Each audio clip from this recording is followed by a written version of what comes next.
am on a whole nother level. Girl, he only fucked you over cause you let him. Girl, I guess he didn't know any better. Girl, that man didn't show any ever. Do all I can just to show you you're special. Certain it's your love that holds me together. Lately you say he been killing the vibe. Okay, so that's great. Okay, it's great to have you here, sir. Shakira! Welcome, Mr. Sowore, to the Early Rush Show. You are the talk of town. Yeah. How do you carry that mantle of? You've always been a popular person. You've never been one to hide your light under a bushel. But you know, it has exacerbated this year. How do you carry that mantle, first of all? I think we got to the point where we needed to change the stars so that our time, we can shine during our time. And I came out to declare for office, and most people were afraid at that point to speak to the real issues affecting the country. They didn't want to mention names. Everybody was skirting around the issues, dancing around the issues. When I came on board, and I think when we came on board as a Take It Back movement and eventually a political party, we went straight to work. We identified Nigeria's problems. We identified the cause of the problem, the people causing the problem. And that energized a lot of young people who are giving up hope that, you know, they don't have where to choose from. And I think the fact that we also started speaking directly to the issues, and it got to the point where the system started to panic. Either they're stealing some of ideas or, you know, try to stop. There's been outright theft of ideas. Yes, absolutely. Are you serious? Yes, they stole the idea of June 12th from us. We were the first to declare that June 12th would be our national holiday. Democracy holiday. And they stole it and started looking for Abiola family people. They stole the idea of minimum wage from us, stole the idea of paying coppers minimum wage from us. They stole a lot of ideas. They started following and watching us. And so anytime we say something, they run and try to do it. When we went to Kano and complained about the highway between Kaduna and Kano, by the time we went back there a few weeks later, they had fixed the road. Oh, yeah. Wow. So people even started saying that maybe if we want to get anything done, let Sowore say it, so that the government will rush into it. But, you know, they don't have capacity, they don't have the capability to implement much. They're just trying to do things on the fly so that they can confuse people. In fact, even the idea of an airline was our idea, that we would set up a Nigerian airline, that is national. And they went and tried to do it, and of course they failed miserably. So if you bought a ticket on Facebook, sorry, Nigeria Air has packed up on Facebook. That's where it came from. So this is just so many things that we did within a short time. And don't forget, this is the last 8 months. We're just talking about 8 months ago. A year. Yeah. And so many of the other candidates have been around for 2 years, some of them a year and a half. So I didn't make up my mind until about 8 months ago. And I think it's energized a whole lot of young people within and outside Nigeria. It's energized the entire world. We've done about 100 events, town hall meetings, about 80 of them. We've traveled to about 29 states in Nigeria, and actually 30 at last count. We've done a lot of international town hall meetings because we needed to bring Nigerians at home and abroad together to understand that this project is about the salvation of Nigeria. Okay, wherever you might find yourself, you just got to be part of it. Yes. Now, let's take you back to, there's so many questions I want to ask from your prologue alone. But let's take you back to one of the things you said. You said Nigeria's problems. And, that's what, we've made a show out of Nigeria's problems. That's We've been right. discussing Nigeria's problems for a long time. Yes. And I think you'll agree with me that poverty is one of our biggest problems, because, our economy is, it could be better, if you know what I mean. Yeah. So what do you think can be done to alleviate poverty? Let's start with that. We will reduce this problem to nothing if we talk about the outcomes of the mismanagement of Nigeria. Poverty is just one of the outcomes of mismanaging Nigeria over the years. The real problem Nigeria has got is that Nigeria has not got leadership to the point that it can even proclaim to the Nigerians without a government, almost. And when I'm traveling around this country in the last 8 months, I found a lot of Nigeria's territory to be ungoverned territory, that is without government. What do you mean by that? Without government? What is the job of government? What is the purpose of government? Is to administer territory, provide services to people, healthcare, education, infrastructure, electricity, agriculture, and to ensure that there are regulations, the security for citizens. Most of Nigeria today are lacking in all of these things, and poverty is one of the outcomes. So you also have ignorance. That's what you get when you don't send people to school, and when people are ignorant, they can also become poor. Lack of health is because people are not provided with health care, and when people are poor, when people are not healthy, they will also be poor.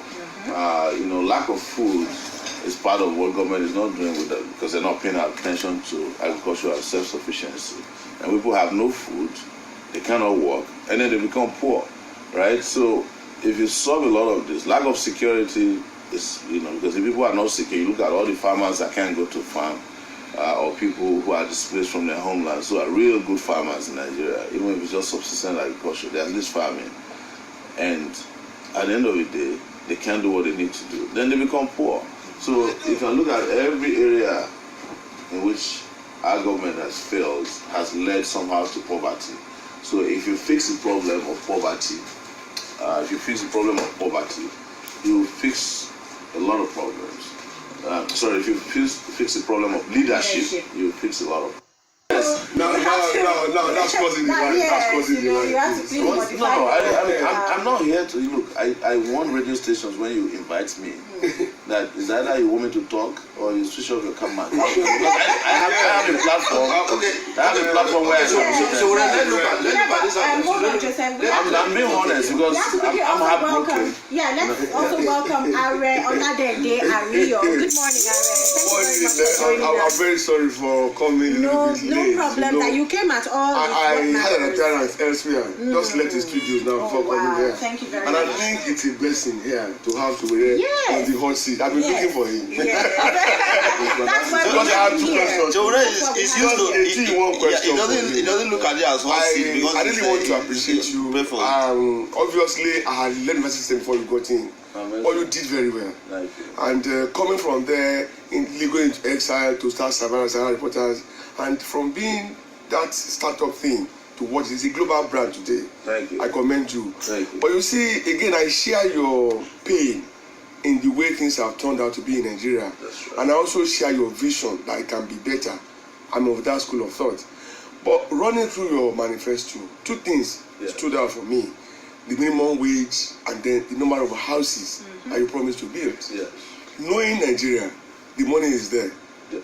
Nobody going to tell me there's no money, right? I'm glad that people are starting. Oh, no. I don't tell tales. Yeah. I'm not a tale bearer. I'm not Nico Gravity, Yeah. the storyteller. I say it as it is. But the point is, you will be working within the same entrenched system. And when I say I mean entrenched, with rent seekers, jobbers, and all manner of characters, who all they mouth in the name of God, either as Christians or Muslims, stops at their lips, doesn't reflect in their lifestyle and their conduct or their behavior. Now, how sincerely do you think you can get through this? Perhaps if you get elected as president of Nigeria. So my answer is simple. Ask yourself, how was it done in South Korea? Right? They used to have plenty of rent seekers, probably more than we do.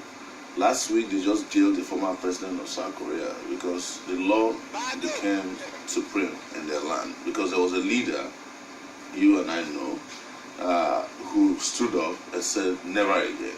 How did it happen in China? That China has more houses, apartments, as you know, I'm sure you're very enlightened, than they have what they call ghost cities. Because a country of 1.something billion people had more houses than there are people. It's never happened before. But China used to be the poorest country in the world, right? How did it happen in Singapore? How did it happen in Malaysia?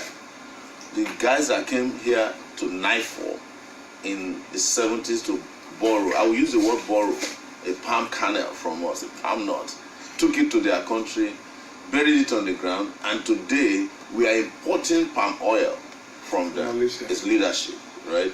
So the rent seekers are there, but what they did is that they got to the point where they stopped their contracts with the rent seekers. They stopped their contract with bootlickers. They stopped their contract with psychophants, thieves in their system, 10%ers. And the country changed around. And usually in this country will take one man who will come with vision and who is driven by a mission to rescue, and the country changes overnight. The rest seekers are themselves. They know that their days are numbered. You know, I met one of them one day. He said, "Look, we are surprised that it took you guys so long to be talking about not too young to run.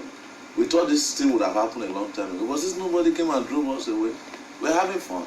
It's up to you." So it is up to us, young people, to say, look, because there's alternative, there's an alternative to rent seeking, right? And there are Nigerians out there who are not rent seekers, there are Nigerians, but we have so constricted our space to do good that the rent seekers have become the owners of the land. The thieves have become the owners of the land. The liars have become, dissemblers have become the people you will look up to. So, you're right, you are right about it. If I said something the other day, if you did good for 25 years as civil servant, you never stole, and one day you retired, nobody paid your pension, nobody paid you gratuities, and your children need to go to school, and the guy who used to be an armed robber, kidnapper, is the one who paid your child's school fees, right? Because that's the only way you can send your children to school. Who do you think your children will look up to? They look up to the kidnappers. You know, when Evans was arrested, the first people to protest were people on his streets. They said, Evans is a nice man. He's the one who brought us solar panels. You know, he brought electricity. He came everywhere safe. Yes, Evans, kidnapper, right? Because government failed, and the kidnapper was playing Russian roulette with it. Who was playing Russian roulette with people's lives? Became a Robin Hood. He started the Robin Hood Foundation, and the people fell in love with him. You know, it's called the Stockholm Syndrome. Yeah. When people abuse you so frequently and for so long, you fell in love with your oppressor. So the solution is for us to see our oppressors as our enemies. At the point that we are in today, Nigerians have fallen in love with their oppressors so much that the oppressors don't even need to worry about it. I went to see Rawlings in Ghana about, I think, a month and a half ago. And he spoke and he dropped his head on his hand and we said, "What's wrong with you, former President Rawlings?" He said, "You know, I know Nigeria very well. You know, and I know it's the time for your generation. But you know what? Your people are still in love with your oppressors." It became headlines in Nigeria when we came back from that. And nothing could have been more apt than what Rawlings said.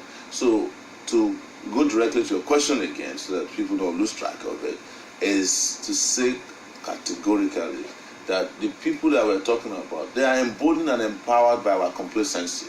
They're emboldened and empowered by our acceptance of the norms, that it pays to be a psychophant, it pays to be a rent seeker. You know, why would somebody create an industry or a manufacturing plant when he can do round tripping? You know, if you create a plant or manufacturing industry, what do you want to do? You want to make profit. So instead of going to the CBN to get a loan to go and build a refinery or build a shoe manufacturing factory, if you can make all your profits in one day, you just go there and make your profits. And then you walk home. That was what all these people have been doing since they came with 5 different foreign exchange types, where you can exchange for pilgrimage for 200 naira. But the real people who are doing real business in Nigeria will need to go to the road to change to go and change them. Look at what the PDP did last weekend, right? They went, all the road to change people in this town went to Port Harcourt to go and change dollars for candidates who. So somebody came one morning, bought the primary ship of, the primary slot of a party, and the country is celebrating it. Why? Because we have fallen in love with our oppressors. And in other words, even in our own culture, they will say to us that if you are like that persistently, you are cursed. We are cursed. Yeah, but you know, Mr. Sowore, I just need to break in here now because you said quite a lot of things, and I don't think it's that cut and dried. you're talking about falling in love. You're talking about Stockholm syndrome. Yes. But what about the psychological conditioning? And that's why I asked you about poverty. That is what is Stockholm syndrome. It's a psychological condition. It's a psycho-mental condition. That's the way I would describe it. Exacerbated. So you are conditioned. Yes, you are. I created it. First, they condition you. First, you tune you, and then you become used to it to defend that, to the point that you start defending it. Yes. Because the great defenders of oppressors in Nigeria are poor people. They are the first to tell you that. Yes. Now, you've talked so much about going after the problematic ends of Nigeria. Yes. And what plan do you have towards getting people reorientated? Because right now, before, the system wasn't like this. But it's gotten out of hand that they are now using what I call this mentality of poverty to manipulate people's mindset. And not just poverty. And the man that has your mind has your life. It's true. That's how entrenched it is. Mr. Sowore, it's also about education. Have you checked out our education these last few decades? I have. It's also about lack of healthcare. It's also about the personality. You know, your personality is made up of several layers. You've got your self-esteem, your dignity as a person. But when, like you gave a very right example, somebody goes steal money and then becomes rich overnight and all of that. Would you be feel like working hard to make money? So we are talking about the people who have been stripped of the very essential makeup of their personality. Yeah, that's what I refer to. So how do we bring them out of that? That's what I refer to as psychomental condition. And the way to bring them out is to give them what they deserve first, right? If Nigerians will, I'll give you an example. The same Nigerians here, right, who will run a red light, right, who will kill somebody for stealing a cell phone, and when a rich man is coming, they will praise him, knowing that he stole billions. But the same, you can do the social experiment. Go to a car park or shoot it, steal somebody's phone, or even let there be a rumor that you touch the person and the person is looking. You touch the person and the person is looking for his manhood, which is the most ridiculous one. They'll kill the person right there. There'll be somebody with petrol tire and they kill the person. And let a rich man who the EFCC just arrested and released come pass. They will stand and be saying Babarere, Babake. Even policemen will leave whatever they are doing and follow that person. So, but the same Nigerians, when they step out of this country where there's order, where there's law, they will not run red lights. So it shows to you that there's a template that makes people work. There's a template you put in place that give people their integrity back. There's a lot of people in Nigeria who will not do what they are doing today if they knew what their rights are, if they know what the responsibility of government is. If someone knew that they could drive from here to Ibadan and not die on the highway, they will start to have the integrity to say, wow, So you can get to Ibadan in an hour, because a lot of people have never traveled between Lagos and Ibadan before in less than 5 hours.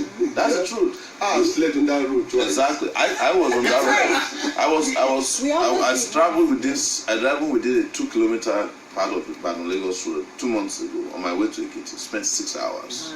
So we've been through it before, but for you to give people back this integrity, you can't educate people by going on radio. The National Orientation Agency cannot reorientate people's mind, but policies, programs, and an agenda that gives them what they want will reorientate their mind. When I go to the US, for example, right, what was the first thing I was looking for? Each time I went to eat, I'll be calculating how much it was, or it would be in Naira. Or I would think about it, I wish I could just send this food back to my family. Because I came from a family of 20 kids. Most nights, yes, my father has 3 wives, 20 kids. Most nights, he's a lazy man. My father had 13. So most nights, I know that these kids go to bed without food, and that was what was uppermost in my mind. Meanwhile, I'm walking into the deli, or I'm walking into the supermarket or the grocery store, and when I walked in one at 9 p.m. they must throw away food that is expired. It's not like is part of their law. Like over here, if the next morning, if the government finds out you did not throw away that, you're not being shut down alone. You are going to jail for endangering people's lives. And it could be like milk, and on several occasions I would taste the milk. There's nothing different from it. It's not but because they wrote an expiry. That's a value now. Yes, that's dignity we are talking about. Yeah. But you can imagine somebody who has never drank milk before. I'll give you 3 examples. There was a time they buried chicken that has expired in Port Harcourt. People swam to the place the next day and started digging them out and eating it. There was a time a whale. Any iota of dignity? Where would they get it when government is out there? When the job of government elsewhere is to give you dignity. The intellect of such people is what it's not them. You need to get rid of the government that put them in that. The government people. Didn't you know one time there was a time a whale washed off, a rotten whale washed off the shores of Lagos?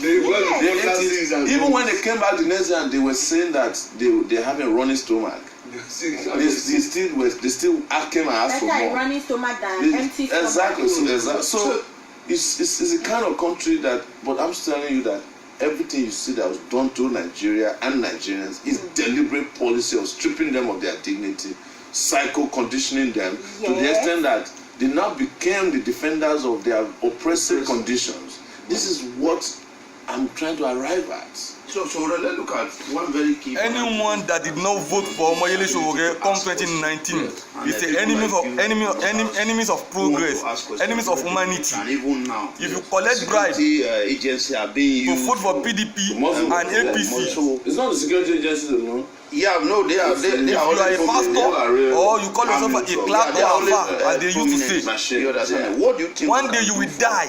When one day you will die, the CP and you will be the only one in that grave. God will punish you. Mr. IG, God will punish you. Carry out. AAC is the only way. AAC is your take it back. Omoyele Sowore, take it back by the grace of Almighty Allah. We also have systems here, and we also have functional systems. We don't have systems that are working or functioning. So we are lacking in systems. We are lacking in functionality. The IG don't have a right to give an order to a CP to do something that's against the law. The CP is supposed to be, a servant to the law of the land, to the extent that not only the CP, the last rank in the police or the army is supposed to look at his boss in the eye and say, look, I cannot go and kill somebody on your behalf because it's against the law. After the Second World War, the Nuremberg trial made it very clear that it's no longer an alibi to carry out an order on the excuse that it was given to you by a superior officer. You are responsible, even if somebody asks you to go and kill as a general and you are a sergeant. You are responsible for carrying out an act, knowing that it's an unlawful act. You cannot carry out an unlawful act. A CP is not supposed to go to the IG and give him bribe and say, sir, this is the one from our state. Because the CP says by 4 p.m. I must get this amount of money from you. You're supposed to tell the CP, no, I cannot give you bribe because it's unlawful to pay bribe. But in fact, you're forgetting the cultural aspect. There's no culture. Look, in Africa, deference to authority is part of our culture. It's not part of our culture. You were probably taught not to question your dad. What I would, my dad and his peers and the elders made up that rule. I question my dad all the time. You got to know wax for it. I got whooped for it a few times, but over time, my dad came to respect that. I question authority all the time. Look, think about Yoruba culture. There are Yorubas who have individually dethroned Obas before. Fela's mom was one of them, and they were like in the 60s because the culture is not exclusively for the man on the throne. It's for the throne. The throne is respected based on the person on the throne. The Oba of Akure who beat his wife, was it not the throne a few years ago?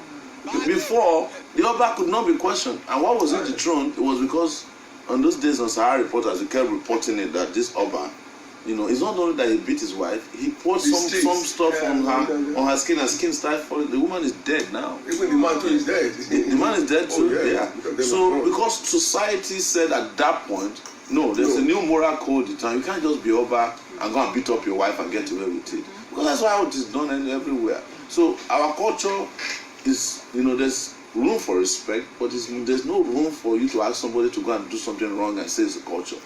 Part of our problem is that everything that the oppressive class could use, they have used to colonize or recolonize our minds. They use culture, religion. That's why they're always using legal, extrajudicial means to tell you, oh, you know, it is all right to bribe because in our culture, how can you not bribe now? Our culture is supposed bribery, but they are not telling you that it's bribery. They're just saying, come and give now, you know. So there's a difference between giving somebody benevolently, that's philanthropy, and taking from what belongs to the public and then giving it to a person, or a person stealing it and then giving part of it to you, and you say it's culture. It's not culture. Okay. It's crime. Let's go now. Sorry, we need to actually announce you can be a part of the show. I'm sure that you're very interested in speaking with Mr. Sowore, and he's here to probably actually answer all your questions that you have. So 0809 222 God is coming for you all. Because I have the coming. 879. You can also I call won't drop my question. 090 764 23964. Hello, Early Rush family. Welcome. Hello, good morning. Good morning.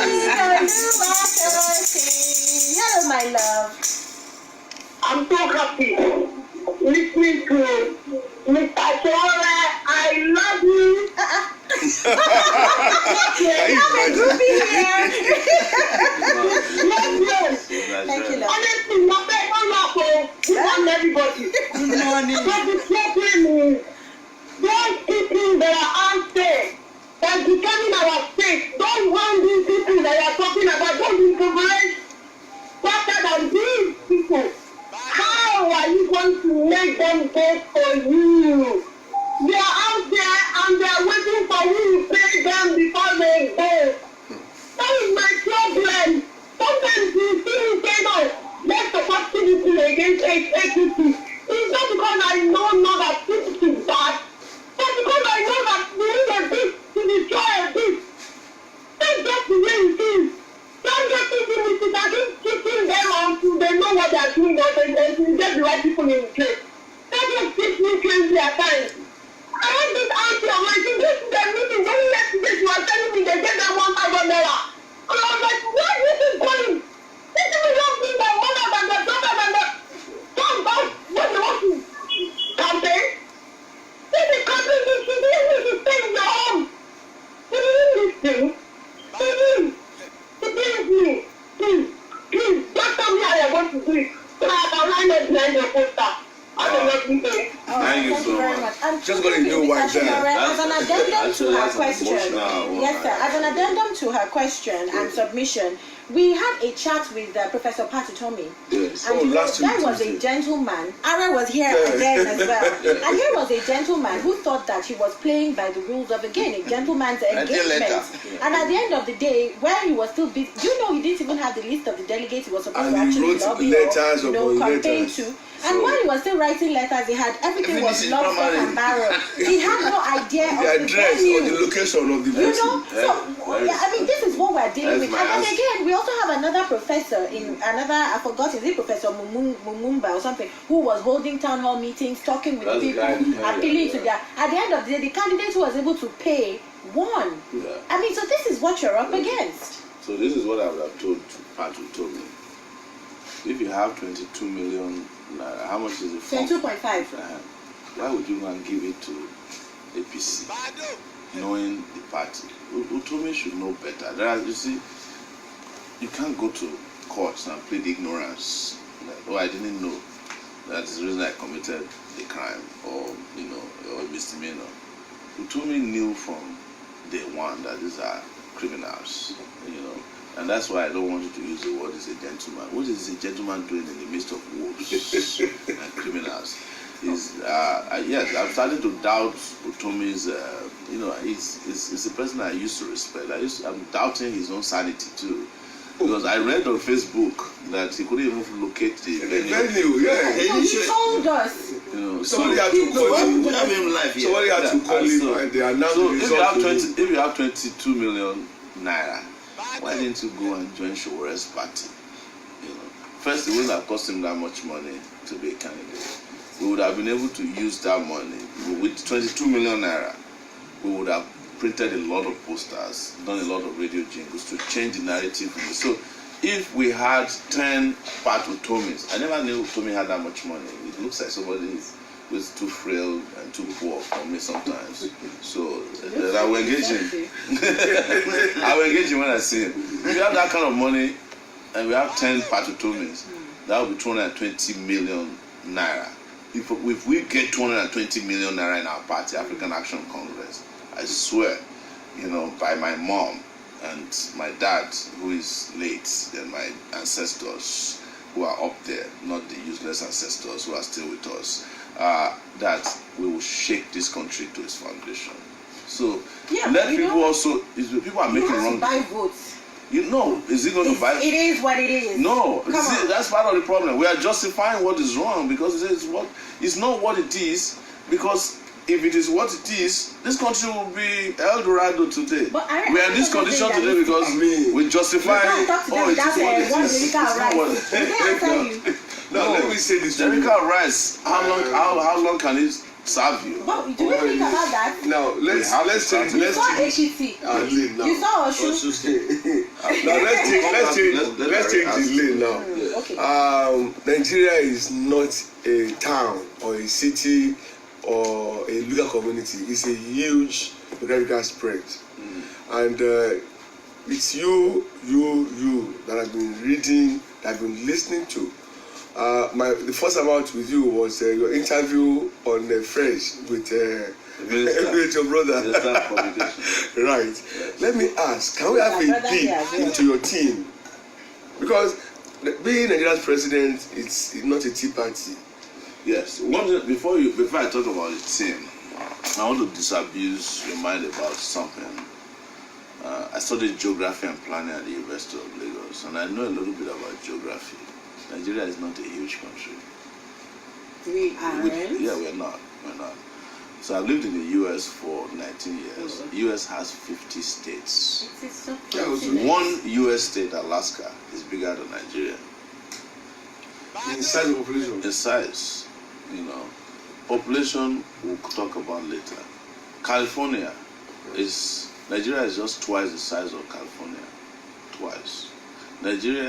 Texas is 75% of Nigeria.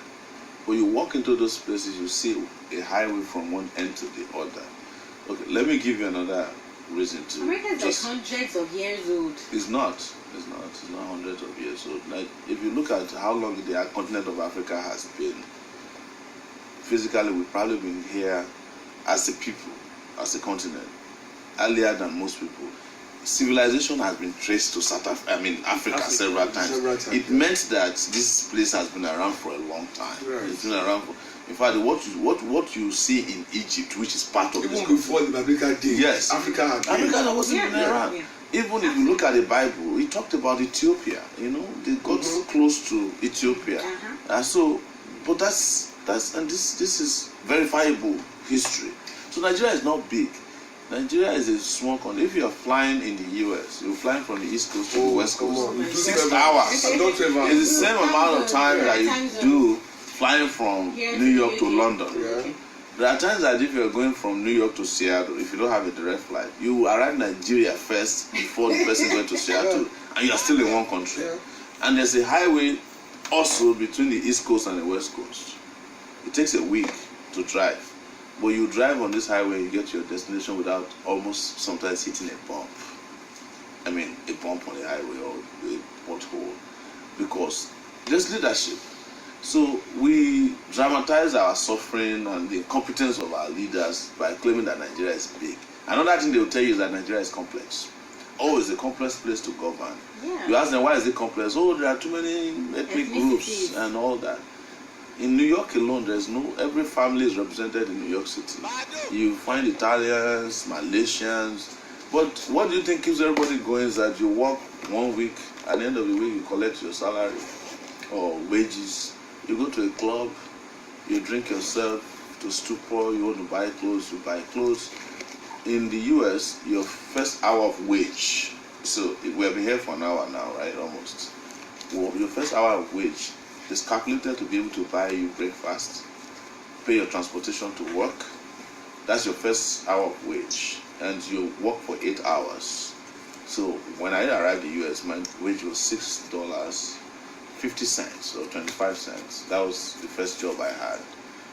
Coffee and bread, they call it bagel, with big amount of cheese in it, is 50 cents or $1. I used to buy the transportation token is $1, so that's $2.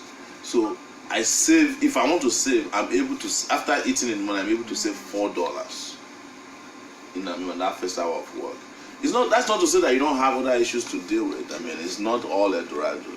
But here in Nigeria, complex Nigeria, the wage of a worker per month is 18,000 naira. 18,000 naira in dollars is how much? $1 is $100 is 35,000 naira. So in a month, you are hovering around $50 in a month as a Nigerian worker. And if you are unlucky to have 4 kids or 2 kids, how do they survive? You know, like you're talking about minimum wage. If you have to send, you are sick, you go to hospital, how do you pay the doctors with that kind of amount of money? And when you say to people, that is unacceptable wage, they'll tell you that if you pay workers, it will cause inflation.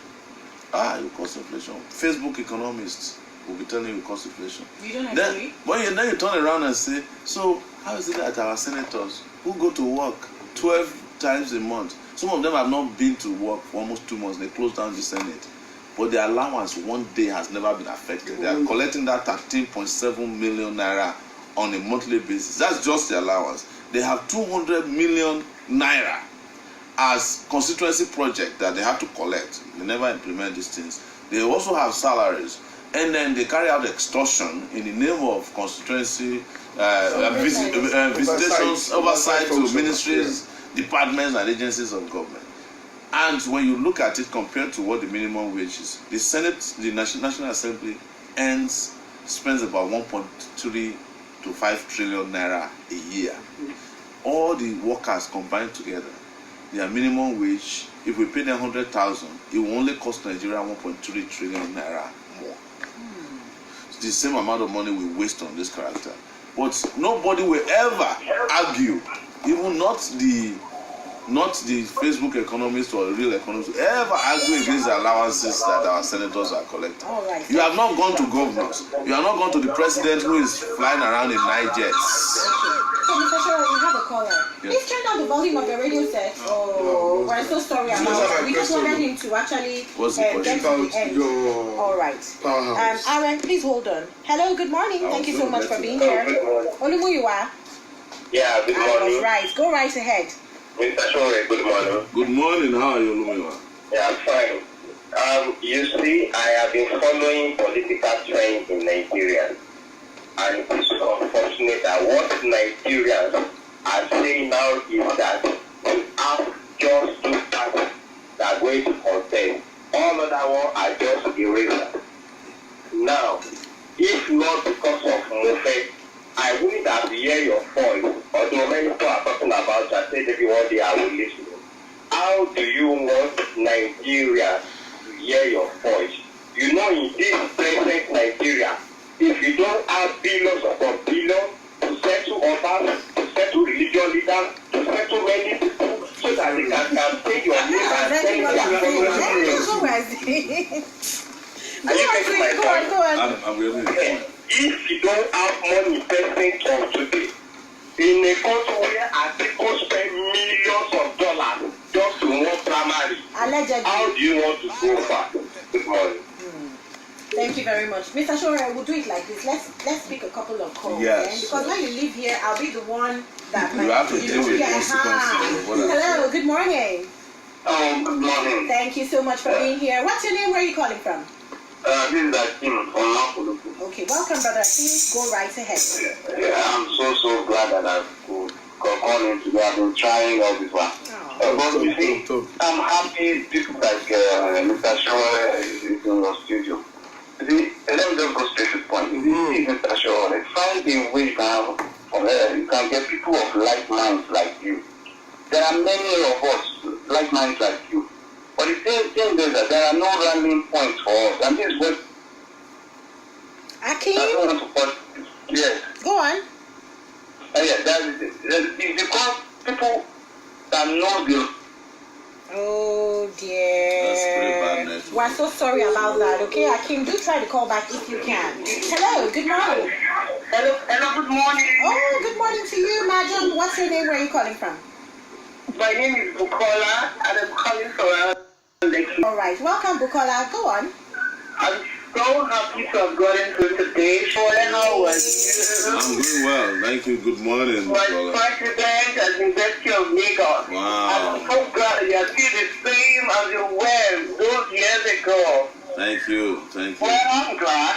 And I want you to know that there's so many Nigerians out there that believe in the principle you stand for. And I really appreciate it if you make your manifesto available, your person known. Let's blow it up on social media. There's so many young adults and youth in Nigeria that are looking for this kind of opportunity. We are tired. Yes. And we desire a transformation of this nation. So please, we need your contact. How do we reach you? With your office? Yes. We are going to change this nation. It has to We happen. must partake of the good of this land. Nigeria is a blessed nation. That's right. And enough of all this feeling from everyone. Let's believe in that now. We need to stop it. Thank you so much for speaking out your heart. We're right behind you. And God will make sure you get there to give us the Nigeria that we deserve. Thank you so much. Thank you. Thank you very much. Hello, good morning. Hello, good morning. Thank you for being here. What's your name? Where are you calling from? Yeah, my name is Ibrahim. Please, I want Mr.